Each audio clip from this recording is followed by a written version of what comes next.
Praise the lord. మీ అందరికీ దేవుడి నామమున వందనాలు. బాగున్నారా? ఉదయకాల సమయంలో దేవుడు స్పష్టంగా మనతో మాట్లాడుతున్న మాట, దేవుని యొక్క వాగ్దానాన్ని మనం ధ్యానం చేద్దాం. చూడండి, ఆదికాండం 28వ అధ్యాయం 15వ వచనంలో మనం చూడగలిగితే ఈ రీతిగా రాయబడతా ఉంది, నేను మీతో చెప్పినది నెరవేరు వరకు నిన్ను విడువనని చెప్పాను.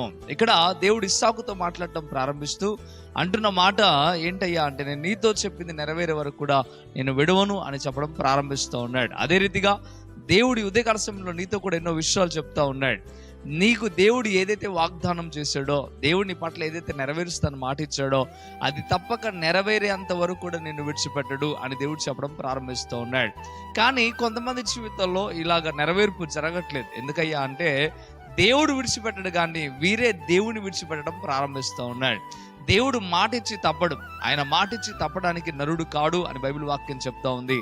దేవుడు మాట మీద నిలబడే దేవుడే. కానీ ఈ రోజున మనుషుడిగా ఉన్న నీవు కానీ నేను కానీ ఆయన మాట ప్రకారం బ్రతక ఆయన విడిచిపెట్టినప్పుడు మన జీవితంలో కార్యములు జరగవు. కానీ ఎప్పుడైతే భయం భక్తితో విశ్వాసంతో నమ్మకంగా యథార్థంగా భక్తి జీవితం కలిగిన ఎప్పుడైతే ఉంటావో, దేవుడు చేసిన వాగ్దానాన్ని ఆయన ఎంత మాత్రం నెరవేర్చకుండా నిన్ను విడిచిపెట్టడు అనే మాట దేవుడు స్పష్టంగా చెప్పడం ప్రారంభిస్తూ ఉన్నాడు. ప్రియమైన బిడ్డారా, ఈ దినాన నువ్వు దేవుడు నీ పట్ల చేసిన వాగ్దానం నెరవేర్చుకోవాలని ఆశ నీకుంటే నువ్వు దేవుడిని విడిచిపెట్టకు. నమ్మకంగా ప్రభుని ఆనుకో.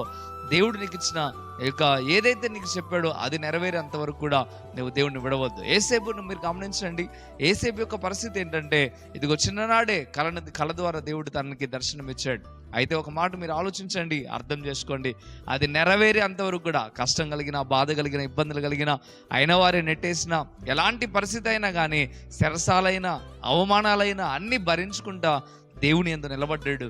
ఆఖరికి ఆయన దర్శనం దేవుడు కోరుకున్నట్లుగా తన జీవితంలో నెరవేరటం మనం చూస్తాం. ప్రేమిణ బిడ్డారా, మనం కూడా కష్టాల్లో, బాధల్లో, ఇరుకుల్లో నుండి అన్నిట్లో ప్రయాణం చేసిన తర్వాతనే దేవుడు మనకు ఏదైతే చేయాలనుకున్నాడో అది తప్పక చేస్తాడు.